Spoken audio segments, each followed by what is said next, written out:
I'll begin by saying, हिमा, गूंजते रहे हैं अल्फाज मेरे कानों में, गूंजते रहते हैं अल्फाज मेरे कानों में, तू तो आराम से कह देती है अल्लाह हाफिज. That truly, I think, Hima's example of what she's done as a judge is a clear indicator that you can be a successful person in terms of your own personal commitments to family, to your sister, to your parent, and yet be a successful professional. And he says, छोड़ने में मैं नहीं जाता उसे दरवाजे तक, छोड़ने मैं नहीं जाता उसे दरवाजे तक, लौट आता हूँ कि अब कौन उसे जाता देखे.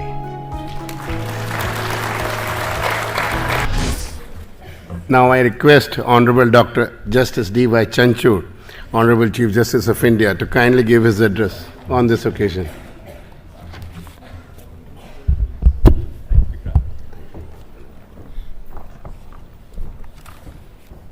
Our dear sister, Justice Hima Kohli, our family members including Nilu, all those who have come here to be part of this occasion on the last working day of Justice Hima Kohli as a judge of the Supreme Court, including Justice Nanda, who has come from the Telangana High Court, the first woman judge of the Telangana High Court from the bar, brother and sister judges of the Supreme Court, Mr. R. Venkatramani, Attorney General for India, Mr. Kapil Sibal, President SCBA, office bearers and members of SCBA and SCORA, including the President of SCORA and the other office bearers, ladies and gentlemen. Well, after the beautiful poem which has been coined by Mr. Kapil Sibal, I don't think I can match him in his creativity by coining a poem of my own, but I can certainly reproduce what somebody else has written, so I'll begin with it. And I'll begin by saying, हिमा, गूंजते रहे हैं अल्फाज मेरे कानों में, गूंजते रहते हैं अल्फाज मेरे कानों में, तू तो आराम से कह देती है अल्लाह हाफिज.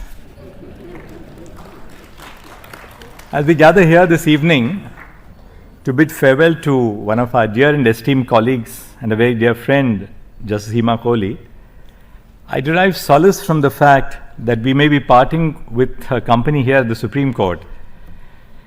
But her wisdom, her robust common sense as a fellow student of law will continue to shine through her pursuits and will continue to inspire the profession. I've had the privilege of sharing the dais with Justice Hima Kohli, and I believe I speak for my colleagues when I say that her legacy is truly one of a kind. Born in a family of history professors, Justice Hima Kohli followed in the footsteps of her grandfather and studied history at St. Stephen's College in Delhi. She ended up pursuing LLB only so that she could have access to a library that would facilitate her preparation for the civil services examination. Fortunately for the profession, the library access eventually opened doors for a wholly different career path. A first-generation lawyer at a time when law was hardly considered the chosen path by women, Justice Kohli's journey is a journey of impeccable strength, courage and grit. The bench and bar would agree that we have been fortunate to have shared this space with her. We sat together during COVID times when the world around us presented a very bleak picture. But sitting with her during those very difficult times, there was always a ray of hope in the future of humanity.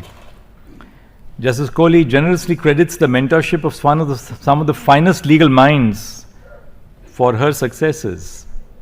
Justice Sunanda Bhandare, Justice Sabarwal, and Justice Vijendra Jain. As young lawyers, we inherit the law and the legal conventions from our predecessors. We age in the process, unlearn our own biases, and hopefully become wiser. Only a few of us, however, remember what it feels like to be a young lawyer and to feel completely lost in the crowd.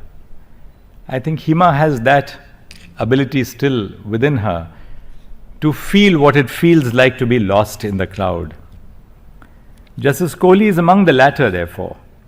In her engagement with the bar and in her interactions with young students, She brims with the desire to give back what she received from her mentors. She puts her strengths behind will, women in law and litigation, which provides institutional support to young women entering the profession. From seeing high dropout rates among women lawyers to now creating institutional safeguards for young women, Justice Kohli has led by example. Over the course of her career, Justice Hima Kohli has donned many a hat. In her own words, she thrives on the satisfaction that one gets in being able to do something worthy to make a difference in one's life. Her many achievements as a litigator, as a High Court judge, as the Chief Justice of the Telangana High Court, and finally at the Supreme Court are certainly personal milestones. In addition to that, every step of the way, Justice Kohli has enriched the institutions she has been a part of. She has served as a standing counsel for the New Delhi Municipal Council, additional standing counsel for the government of the NCT, and as chairperson of the committee of the Delhi Judicial Academy and the Delhi State Legal Services Authority. Justice Hima Kohli was invited to the bench in 2006. She has been candid about her initial trepidations in addressing the bar with the sheer volume of her questions. I'm certain that her questions have served a whole generation of young lawyers as well. She has allowed young lawyers an opportunity to hone their skills under her astute watch. Swift to spot injustice, Justice Kohli is swifter in finding meaningful long-term solutions to some of these problems. Perturbed by the unlawful detention of an inmate despite a bail order, Justice Kohli directed that the prison administration would be specifically trained in order to prevent such lapses. She also directed that law officers be engaged in order to assist the department. In another decision, she took note of the inadequate infrastructure to address the needs of persons with disabilities appearing for the Delhi University's online final examinations. The university was thus directed to make provisions for scribes for students with visual impairment. She went on to assume charge at the Telangana High Court, where she would shatter yet another glass ceiling and become the first woman to serve as the Chief Justice of that High Court. She stayed the felling of 1,300 trees that form a part of the KBR National Park and were a crucial lung space for the city. Chief Justice Marshall of the US Supreme Court remarked that the Constitution was an enduring document to be adapted to the various crises of human affairs. During arguably one of the most testing of crises, the COVID-19 pandemic, she rose to the occasion, exemplifying the role of constitutional courts in safeguarding public interest. She denounced the sealing of Telangana state borders to prevent the entry of patients from adjoining states for treatment. Justice Kohli directed the state to make adequate arrangement for migrant workers' movement. In such unprecedented times, she was alert to the iniquities of the impact of such restrictions. She passed a slew of directions to regulate the prices of essential medical services to ensure accessibility. At the Supreme Court, Justice Hima Kohli has been a part of benches that settle crucial matters of constitutional importance, such as in the government of the NCT of Delhi versus Union of India. More recently, Justice Kohli weighed in on a range of issues concerning citizens' right to health, to principles of just punishment. A bench comprising of Justice Kohli noted how the implementation of the POSH Act is being scuttled due to the absence of proper internal complaint committees and local committees, and sought responses from the relevant departments. Justice Hima Kohli's legacy lies behind her work on the bench. Justice Kohli has been a distinguished proponent of alternative dispute resolution in India. In her proactive national and international engagements, including the recently concluded London International Disputes Week, she has vehemently underlined the untapped potential of ADR in India. Justice Kohli has been a voice of reason. She stands for the rule of law, sensitivity, and sound judicial decision-making. She is the role model to many a budding lawyer, judges, and legal professionals who chart the unconventional and untrodden paths. She has used her voice to mainstream issues facing women in the profession.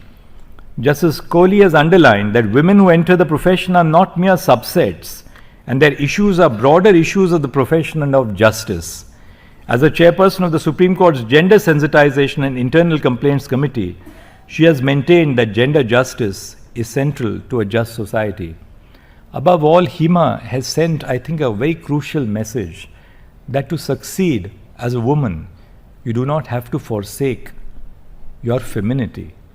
And I think that is very crucial because every woman professional brings a crucial element of her own ingrained compassion and sensitivity.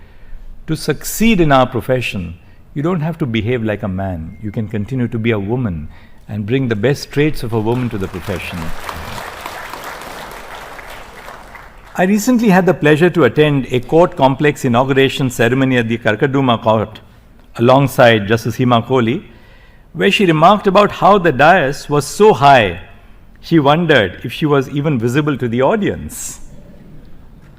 It is my belief that she has stood tall in her commitment to the rule of law, to better justice delivery, and to inclusion.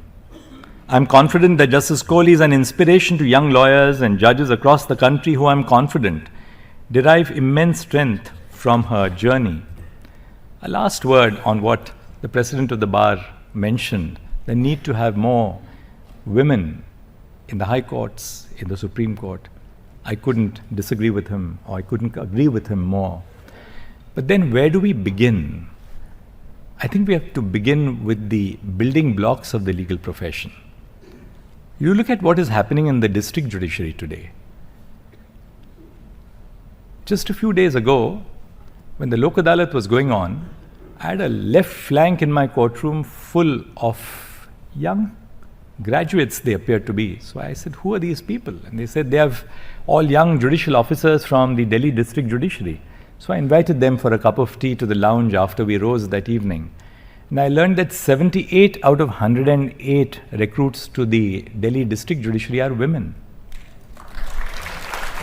Now, you may say that this is because Delhi is such a global, cosmopolitan place.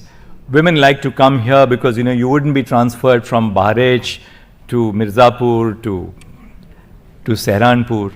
You'd be, after all, transferred within the confines of the city of Delhi. That's only part of the story. Because you find in the larger states of the nation, whether it is Gujarat, it is Maharashtra, Karnataka, Rajasthan, Madhya Pradesh, even Uttar Pradesh, women are now far exceeding the 50% benchmark. Now, what does that tell us? That tells us about the fact that the spread of women's education has spurred the involvement and inclusion of women in the workplace. But it tells us one very important thing, that where we create equal opportunity workspaces for women, women are capable of succeeding. The reason why women are joining the district judiciary in such large numbers is because there is an equal or a level playing field at the very threshold. Well, what is the problem with the legal profession? The problem with the legal profession is that there is no level playing field for women when they enter the profession. I would therefore request all seniors, let's stop recruitment to seniors chambers purely on the basis of networks, friends' children, network children coming into our chambers. Why don't we have, say, the SCBA put out that, well, these are the seniors who would like to recruit juniors for the next term? And why don't we have some sort of a level playing field for juniors to apply for recruitment to chambers? So juniors, particularly women who are not connected to the law, can apply, appear at interviews and be selected for seniors chambers. So if we create a level playing field for women, these experiences of the district judiciary indicate that women are capable of succeeding. And these women who are today joining the district judiciary are then going to go on and become High Court judges and eventually become Supreme Court judges. We ought not to be asking ourselves why so few judges of the Supreme Court who are women. We have to begin today and see how better do we create working conditions for women in the legal profession, in the district judiciary, from the district judiciary to the high courts. How do we ensure that women don't fall by the wayside when families, children, so on and so forth come into your life? And that's why I felt that the creche which we have created today in the Supreme Court, a very crucial initiative, Because by the creation of this creche, we have increased the capacity of our earlier creche, which was about 20 children, to now almost 100 children. So the idea of doing this is to ensure that we create equal opportunity workspaces for women. And I'll only conclude with this, something which I said a little while back, that truly I think Hima's example of what she's done as a judge is a clear indicator that you can be a successful person in terms of your own personal commitments to family, to your sister, to your parent, and yet be a successful professional as a judge. All the way through her career, and particularly in the court, she never let anybody have an inkling of the fact that her mother was seriously sick. She would still come into court every day, do her work with a smile, come and meet us in the lounge every morning, have a coffee, cut an occasional joke with all of us.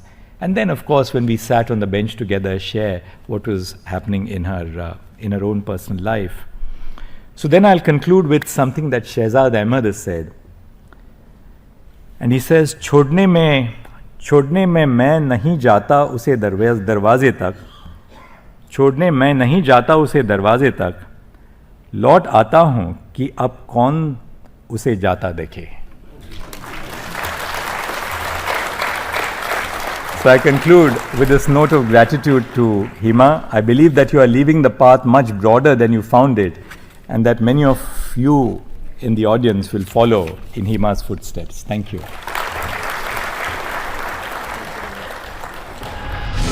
Stay ahead with our cutting-edge news app. Instantly access the latest shorts in just 1 minute and breaking news in just 50 words. Download now for a smarter, faster news experience.